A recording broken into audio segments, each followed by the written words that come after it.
Welcome to Revolutionize Your Retirement Radio, bringing you insights and strategies to help you create a magnificent and fulfilling second half of life. Here's your host, certified professional retirement coach and best-selling author, Dr. Dorian Mintzer. I want to welcome everybody today. I'm Dorian Mintzer. I'm the owner of revolutionizeretirement.com, and this call is part of my seminar series, which I'm calling Revolutionize Your Retirement, Interviews from Experts for the Second Half of Life. The title for today is Travel and Mirror and Map, How Travel Changes and Orients Us. And just to get you thinking about it, travel awakens our senses and makes life vivid. It can heighten our senses and make us pay attention to new surroundings. But in the process, if we're willing to look inside of ourselves, we may discover more about ourselves. And this is basically what we're going to learn today from Kendall Dudley. So let me introduce you to Kendall, who I'm just so delighted has been willing to venture into this new series with me and be the first one, knowing that there might be a few little kinks in the process. Some of you, or maybe more than a few little kinks in the process. Many of you may already know Kendall, and if not, you're in for a treat. Kendall is a career and life design consultant in private practice for over 25 years. He presents at academic and professional settings, including Harvard, Lesley, and Tufts Universities, the National Career Development Association's annual conferences, the Life Planning Network, and Pendle Hill. He's also the recipient of several art grants for his work on issues of war and peace in the Middle East. He's traveled to 36 countries and has lived in 5 of them. Kendall, I know, because I know you, that you've just come back from leading a trip to Morocco. And I just thought that might be a really lovely place for you to start to maybe tell us, where did you get this idea to take a group of people to Morocco, and why Morocco? And why not London or Ohio or Brookline, Mass. or any other place? Thank you, Dory, for the warm introduction, and a salute to you for inaugurating this program for people every month. I think it's just a really wonderful thing you're doing for the community and for the larger movement. So I really appreciate that. And what a wonderful model you are for new learning, and really challenging the idea that learning happens up until the very, very last moment. And here, this technology that we're working with is just really exciting. You're right. I took a group to Morocco, and it was for 12 days. And it was, for me, the reason I was particularly excited about it was because it was an integration of many pieces of my past and what I hope will be my future. And I think that this is a model for thinking about life direction. Is that a part of our life direction has to do with recycling and creatively identifying and recycling certain elements of our story, perhaps in new ways that we hadn't imagined before. I'll just identify some of the pieces that led me to choose Morocco. The first was a trip that I made during graduate school to the Middle East, and that was in 1966, where I went with my co-student and my girlfriend. We traveled throughout the Middle East in a little car, and it was amazing. So that precipitated me that when I was thinking about joining the Peace Corps, of going to a place that was somewhere in the Middle East. And I saw that there was an opening in Iran, and I applied for that. And going to Iran in the Peace Corps, I have to say, it sounds cliched, but it changed my life. And what I discovered was that the person who was going to Iran was a very different person who left. Because when I went, I was very much the political scientist, the economist. I had studied about the Middle East. I came with this mindset, pair of glasses, to look at all the things that were going on in Iran.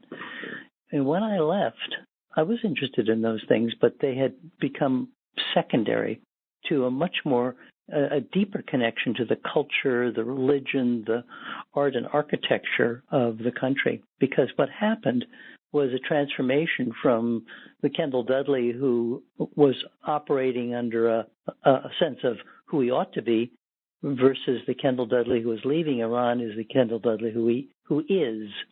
And so it introduced me to me and sides of myself that I could not have known otherwise without such a journey. So this experience of being in Iran has really is influenced the way I think about a lot of things. And it led me to think about the power of travel, or the power of being absorbed, allowing myself to be absorbed by another culture and to learn from it and not presume that I have a lot of answers, but to be in a real deep learning mode.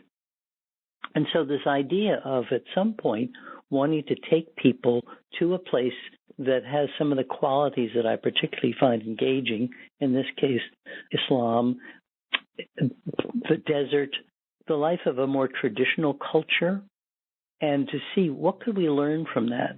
And having taught journal writing for 25 years and also helped many people write their autobiographies, I thought, what about merging life story writing with journal writing on a trip to a place that I love, happened to be Morocco. Iran is for later. Maybe 10 years from now, I'll take a trip to Iran. But at this moment, Morocco seemed to be just the right place to go. And I had been before, so I've had a feeling that people would enjoy it. And I think that's what happened.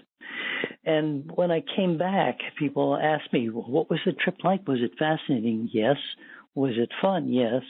Was it wonderful? Yes. But it wasn't quite getting at what it was, because there was something much deeper going on beside all that. Because it wasn't just a travel experience, as many of us think about travel. It was an experience where we were exploring our reaction to being there. And that's, I think, a very essential element in the travel that we'll be talking about, is having this observation and then trying to understand the significance of that observation. Now, if you can look at the slides, and I'll describe them for those of you who can't actually see the slides, but the first slide is of a passageway in a museum, actually, in Philadelphia. And you're in on the left side, you see a distant light, and you can't really get much information from this perspective, because all you can see is the railing that's leading into the distance and this light. And by analogy, I think we get ideas about what we need and want to do, but we don't have a lot of information. But we have to believe at some point that if we keep on this path, we'll start getting the information that we've been seeking, even if we haven't known exactly what that information is. In this case, and I will say that some of the information might be propelled by a few major life direction questions. And Dorian and I talked about this yesterday because somebody had submitted a question about what do people, as they're anticipating later life, what is a chief question they ask? And I have to say, I was dumbfounded for a moment. And then this phrase came to me, will my chewing gum lose its flavor? And I thought, that's ridiculous. But as I thought about it, sure, that's really one piece of it. Will my life lose flavor over time? How do I maintain that flavor? Or maybe it's not a question of maintaining it. How can I develop a new flavor? Maybe I need to change my chewing gum. But in order to do that, I need to know who I am. And this question, this lingering question, is there more that I don't see? What may be hidden from me? So these components of looking at ways to frame this light in the future, like if I say that there's something ahead that I can't see clearly, but I know if I go in this direction, I will get greater information. What do I know that's true for me? I know in this case, because of our conversation, I love to travel. And one of the places I wanted to go is Morocco, we'll say. So I head toward that light, but I really don't know that much about either the questions that are occurring to me or the things that will be revealed by keeping on. But I do that, and if you look at the second portion of this first slide, you start seeing that you begin to get more information as you go to validate, hopefully, the direction you're moving in. And then in the last side, the right-hand side of the slide, that in fact you're getting toward windows that actually are looking into the place that you'll will be your destination. So it's only by moving forward that we actually get confirming data. By staying back where we were on the left-hand side of the slide, we don't have enough information to know that we want to keep going. But if you keep going and believe that the direction it will yield enough for you to continue, then you start getting confirming data that, yes, this is where I want to go. Now, if we look at the second slide, and this is a slide of, an old map of the world.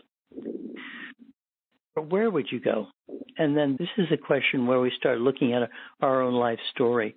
For me, I want to go to Iran. But for another person, it may not be a fancy place. It may not be Paris. It may not be London. It may not be some of these fabled places like that. It may be more a place of one's life story. I worked with a person who wound up going to Vietnam.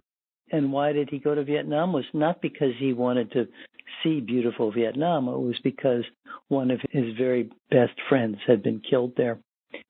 And he wanted to go see that place that he had been killed. Now, this was so important to him that it propelled his journey to Vietnam. It was not because he wanted to see beautiful Vietnam. However, he did see beautiful Vietnam, but that was secondary to the main purpose, which was to begin a process of healing from his friend's death. Similarly, Warsaw or Rochester, New York could be a place that we choose to travel to for personal reasons, for reasons that get to the sort of unfinished aspects of our life. But if we now move to the third slide, which is a picture of the main square in Marrakesh, and the remaining slides are of Morocco, but I don't intend them to be so Moroccan focused as to be irrelevant for people who are interested in completely other cultures. So these are merely more illustrative of more of concepts. So I think that what happens by choosing a place, whether it's Vietnam or Marrakesh or wherever, that there's a certain kind of energy and capability that a place has to inform us about ourselves. That I find that there are places where I think different thoughts, feel different things for being in that place. It's hard for me in Belmont, Massachusetts, to feel what the Southwest is and what the thoughts I would have by being in the Southwest. Even though I've lived there, even though I've visited there many times, I still need that place in order to help evoke some of the things that are looking to be evoked for me. In this particular location of Marrakesh, it is it's layered with so many visual images that for people who are moving through, passing through, can't begin. It would take not just one lifetime, but a dozen lifetimes to begin to understand all the complexity of what's going on in this square in Marrakesh.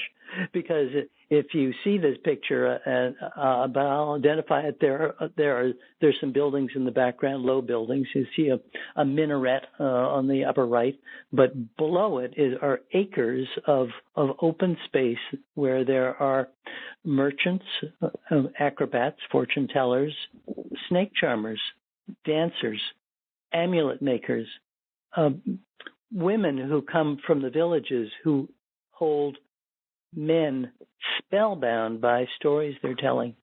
It is extraordinary. This place, only in this place am I able to experience a certain configuration of emotions and thoughts that I need to feel. And so I think about the power of place. But I also want to talk about, and we'll do this a little bit later, about the value of armchair travel. And this next slide there are no people in this slide. It's a slide of a mausoleum in Rabat, and it's filled with tiles. In Meknes, it's not Rabat.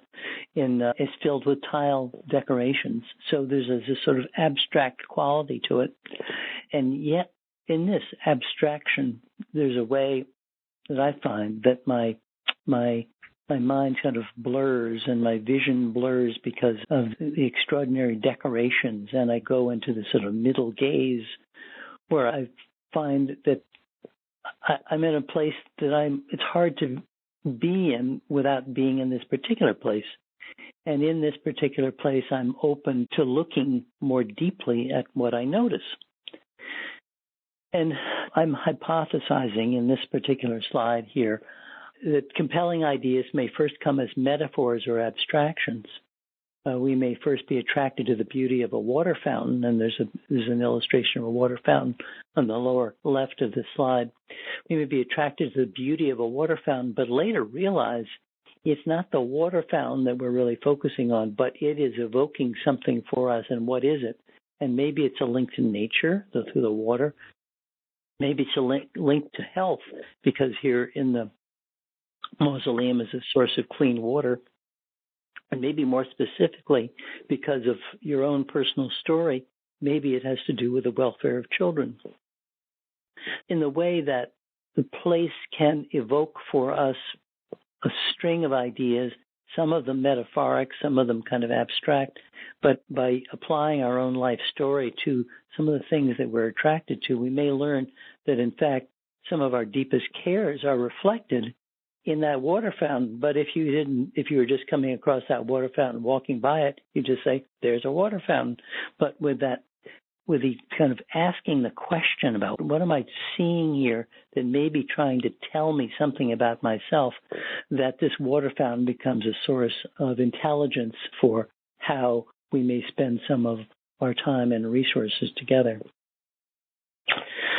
I would, just to make sure that I don't want to imply that the travel here is something that you have to do in order to benefit from travel. And I'll come back to these slides, but I wanted to talk briefly about the uses of travel as a metaphor, that people can travel in their armchair at home or in the garden or in the subway, that you don't have to go to Marrakesh or put your money down to go to Rochester, New York even. But what this means is that you employ what I call a vivid journaling process. And this is a journaling process that takes no prisoners in some ways.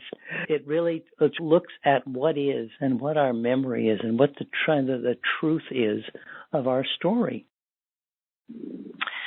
One of the reasons for coming upon this travel imagery as a source of journaling comes from Tim O'Brien's book, The Things They Carried, which is an extraordinary book about the Vietnam War.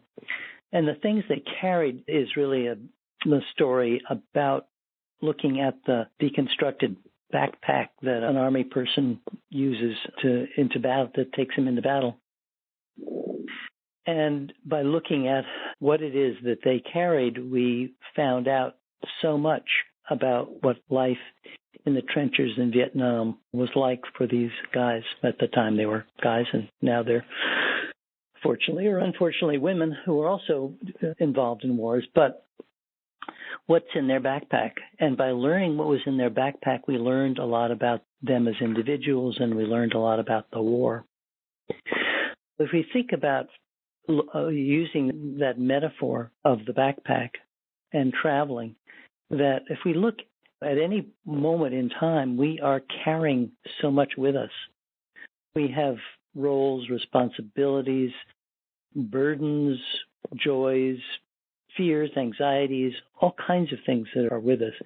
But often we don't necessarily inventory them because it's not necessary. It's business as usual, day to day. But then at some point, during a point of change particularly, and reaching a certain age where I'm thinking, oh my word, what's next? It becomes important to look at what you're carrying. What is there in your journal?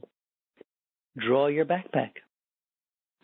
And then open the zipper or however it's fastened and start looking at what it is that you've got there. Memories from the past that are burdening you. Things that need to be reevaluated. Roles, responsibilities.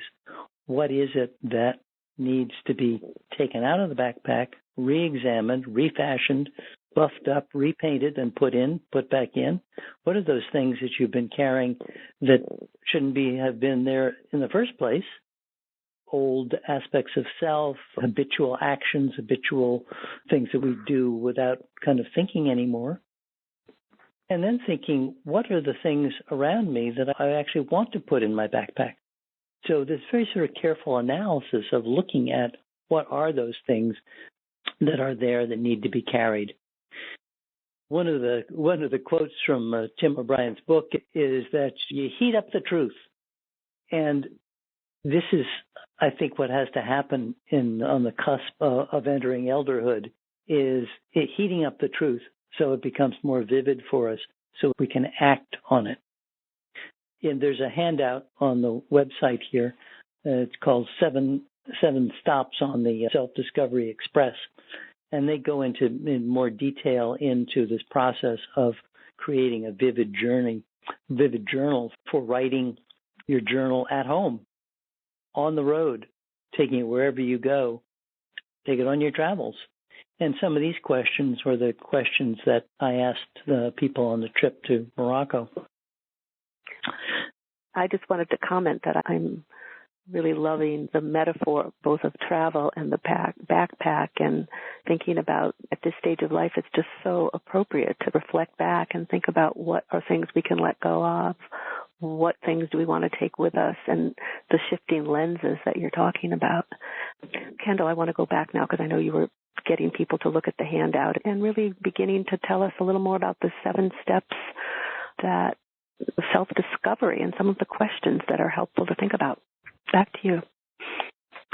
Okay. I don't know if you have those 7 questions in front of you on your screen, but I'll just say for those of you who don't, I'll just touch on some of them. Consider the value of some of the following topics.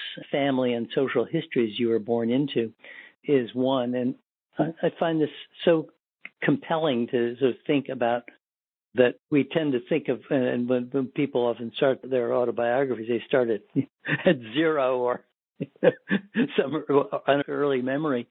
But what's fascinating is to go back a generation or two even to think about what are those themes, the social, intellectual, emotional environment in which you've been born into, and what are some of the themes that by osmosis you've been picking up on as you were a child and in adolescence, and to some way in which your work is influenced by the themes that you inherited from earlier generations.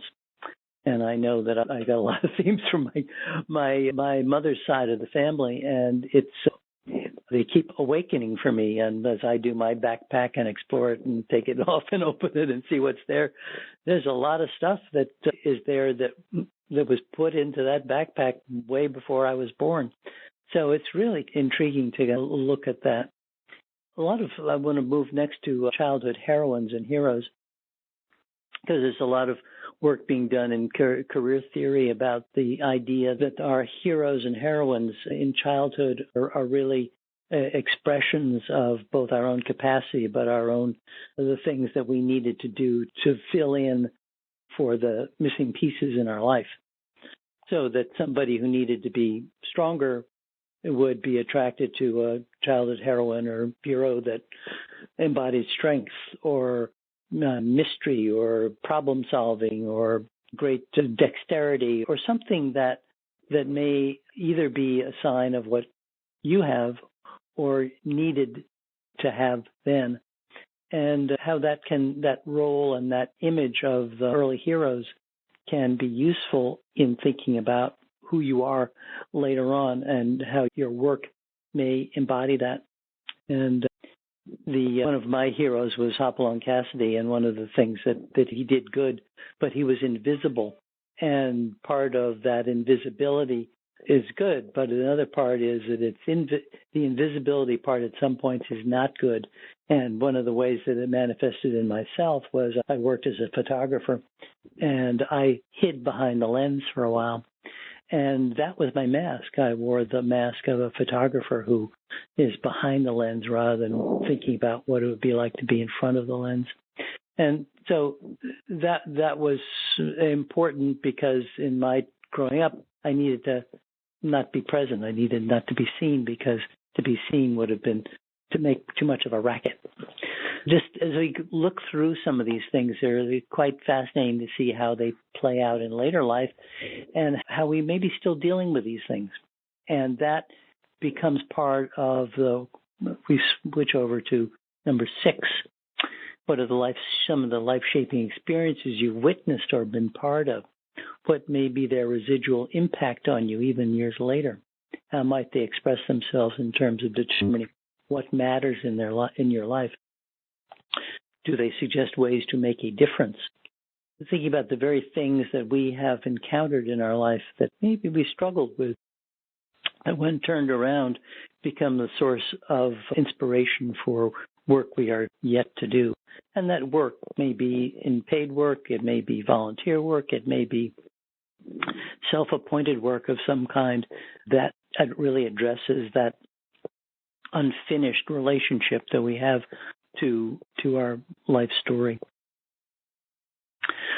I'd like to go back to these images here, because those 7 elements will come.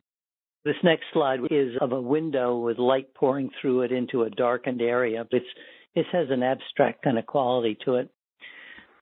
And I've likened this to a kind of a spirit place. It is in fact the former prison of a Casbah in a northern Moroccan town called Chawan. And in this particular location, there were prisoners who spent years and died there, and probably their children were put in prison there too. And so it struck me as being like a spirit cave, and that there were many stories there that we will never know about. But by being there, I felt like I was entrusted with the spirit memory of those people who had been imprisoned there. And I walked out of this building, and what did I see? It was this gorgeous, beautiful park that was around it. The prison was only part of a many-functioned structure, so the park was just part of this building complex. But for me to leave the prison and then to see this park, the contrast was so extraordinary that I realized that part of the issue of living in the world such as it is being able to both embrace the horror of the prison and the beauty of the garden. Now, I could maybe have gotten that through my reading and reflections and whatever, but here's where place helped me through the juxtaposition, the stark juxtaposition of this prison and the beautiful garden outside it. It made me see that, yes, that is the task, that is for me, of holding the knowledge of the prison and of the park, of the garden, simultaneously. And what a stretch that is, and at times I go from one to the other, but one of my life tasks is to be able to hold both of them and let each inform the other. The next slide is of a woman wearing a burqa. In Morocco, the hijab is a full body covering.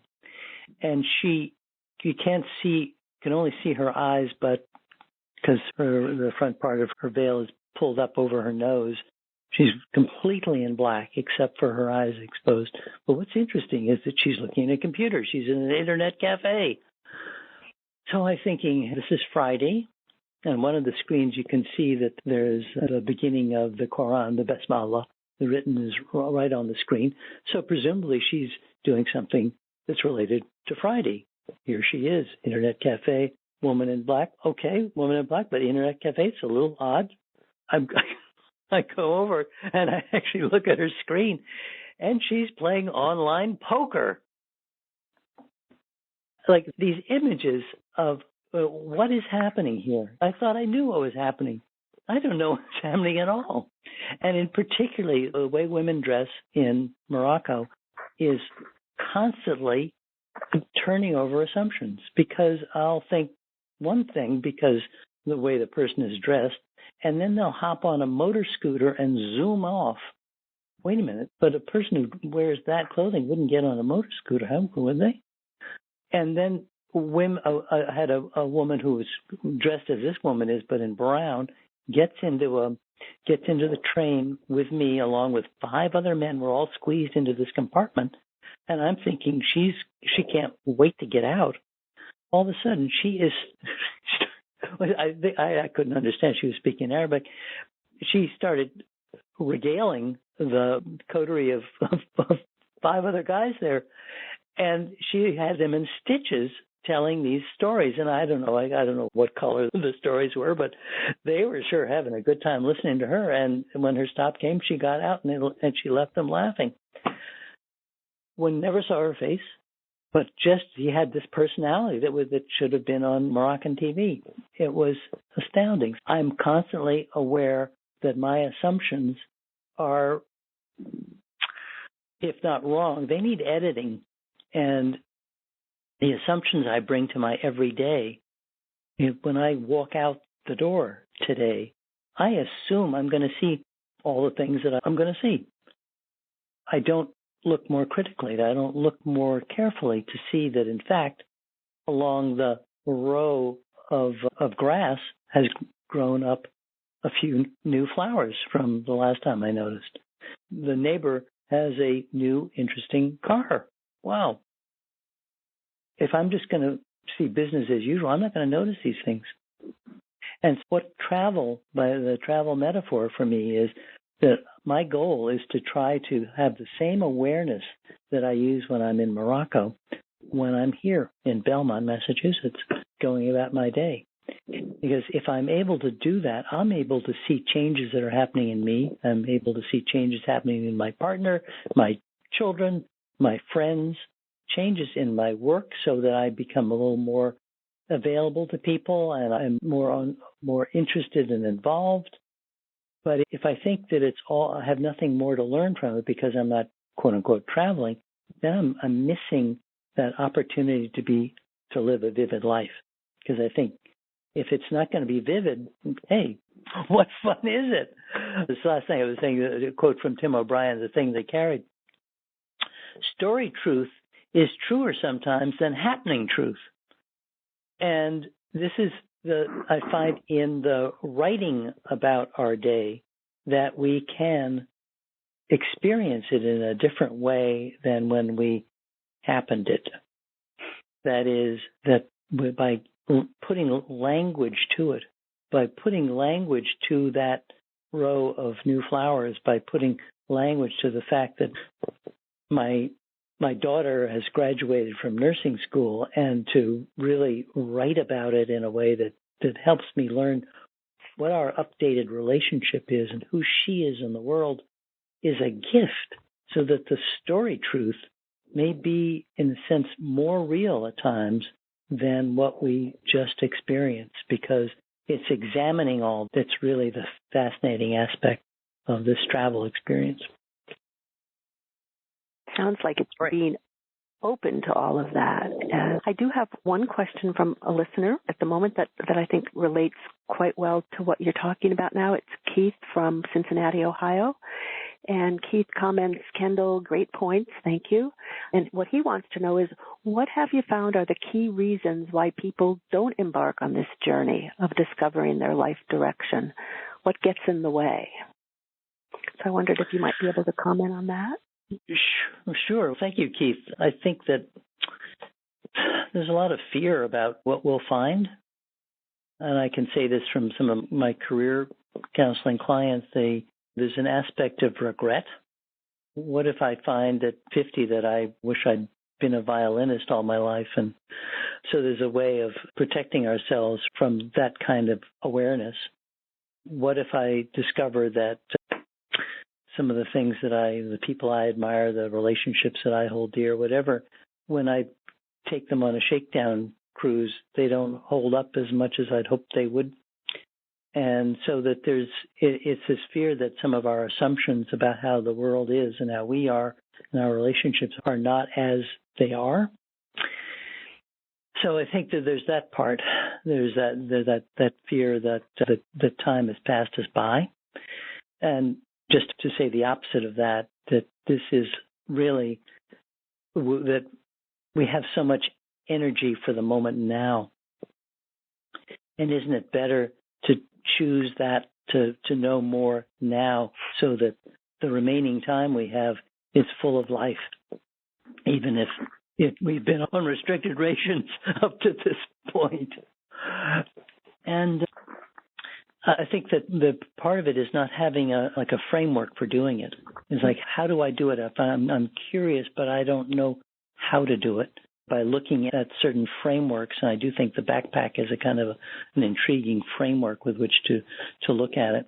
But also think about money and security and how people have subjective money and security issues are that get in the way, and how we often play them against our fears, the sense that, oh, I'd love to be a violinist, but I couldn't afford to. I can't go back to school. I can't do X, Y, or Z, and allow the money piece to answer that, or the security piece to answer that.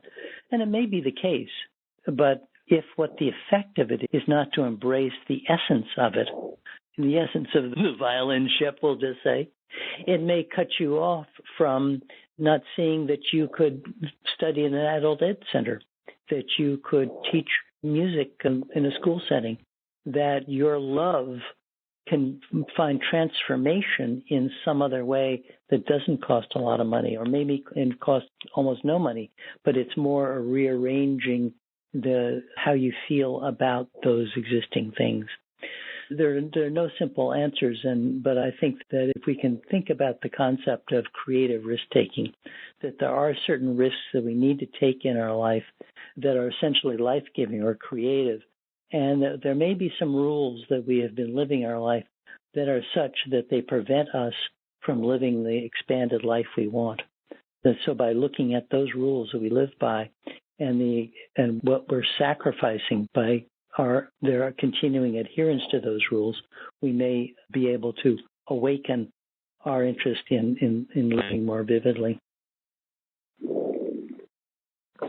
I think that's really helpful to hear. And maybe if you could even expand a little more on, it occurs to me that, and you're hitting on it with talking about not everybody has the finances for travel, so that the travel for self-discovery can be for some but not all. And I'd love it if you could just maybe expand a little more of just and you just mentioned a few things of the lifelong learning, or getting in touch with a passion that you've had, that you put away, like music, and maybe being able to teach. Can you maybe talk a little bit more about how someone sitting at home can travel more, and so that the cost of actually traveling doesn't have to be a deterrent? Sure. If you're there with your journal and you think of your life as an unfolding autobiographical novel, start outlining your novel. What are the chapters to date? Say there are 15 chapters. Give those chapters a title, and give those chapters a title that has a kind of a sensual, sensory title to them. Ages 5 to 10, I felt like the forest on fire. I was so excited. Okay, now you've got that. There's that chapter, and it's one of 15 chapters. So then you start writing about your life from 5 to 10, feeling like a forest on fire because you were so excited. The imagery draws you into your memory.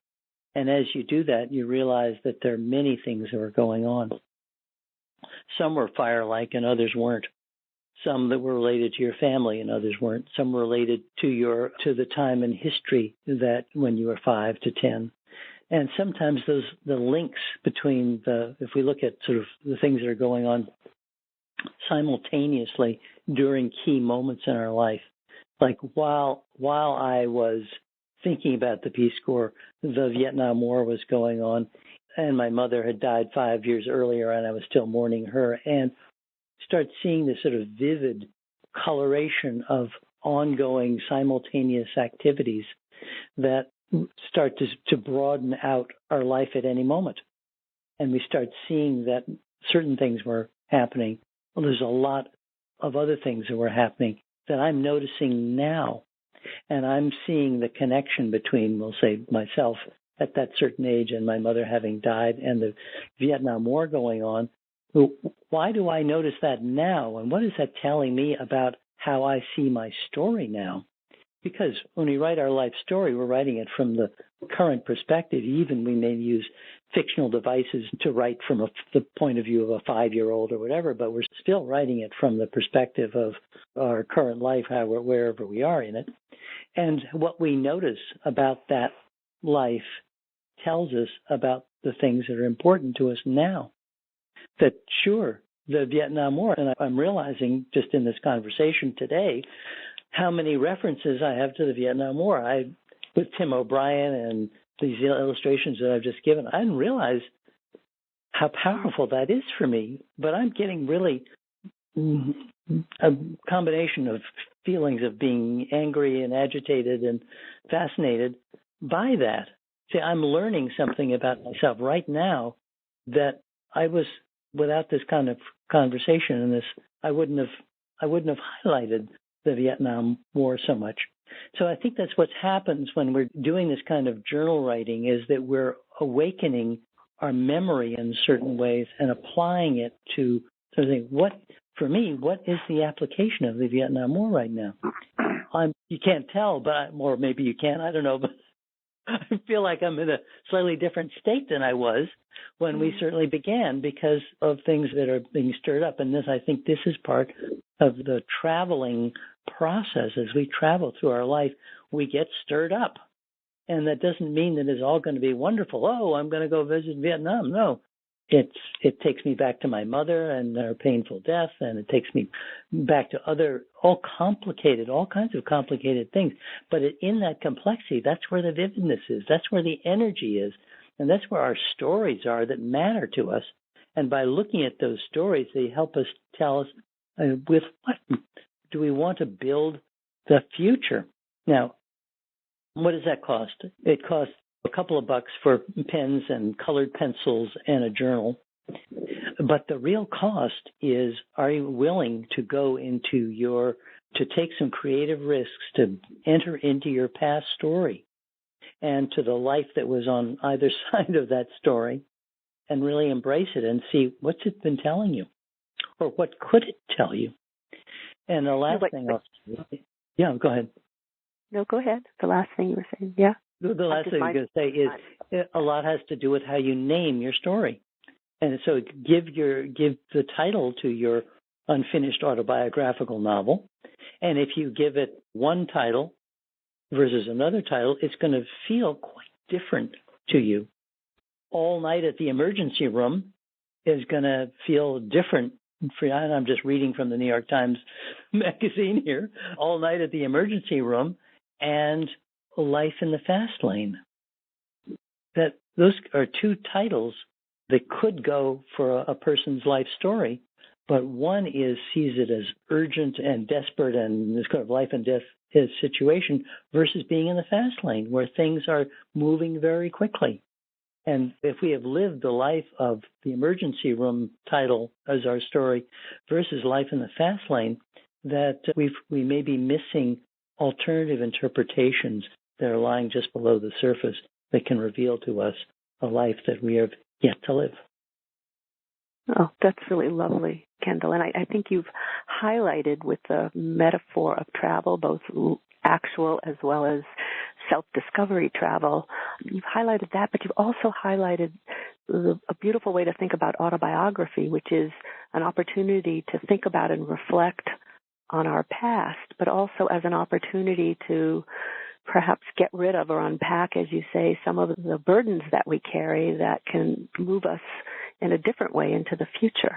I want to thank you so much for being with us today, and I want to give you some time to tell people how to get in touch with you and what kind of services you offer, and an opportunity to just share that with them. Thank you, Dorian. Thank you for this opportunity and the way that you're opening for so many people. I really appreciate that. I help people think about their work life, but also their life direction, and I do it in a variety of different ways. I do consulting over the phone and in person.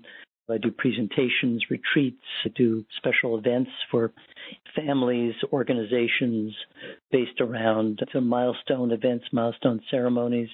Also help people think about the unfinished part of their life. That's wonderful. And I can just assure you, Ken, I think you've all been discovering this, that Kendall is a wonderful person and just a wonderful person and coach and life design professional to help people think about where you've been, where you're going, what your stories are, and what's important to you. So thank you all for being here and listening, and I look forward to connecting again. Take care. You've been listening to Revolutionize Your Retirement Radio with Dr. Dorian Mintzer. To learn more about the resources mentioned on today's show, listen to past episodes, or download our free retirement transition guide, visit revolutionizeyourretirementradio.com.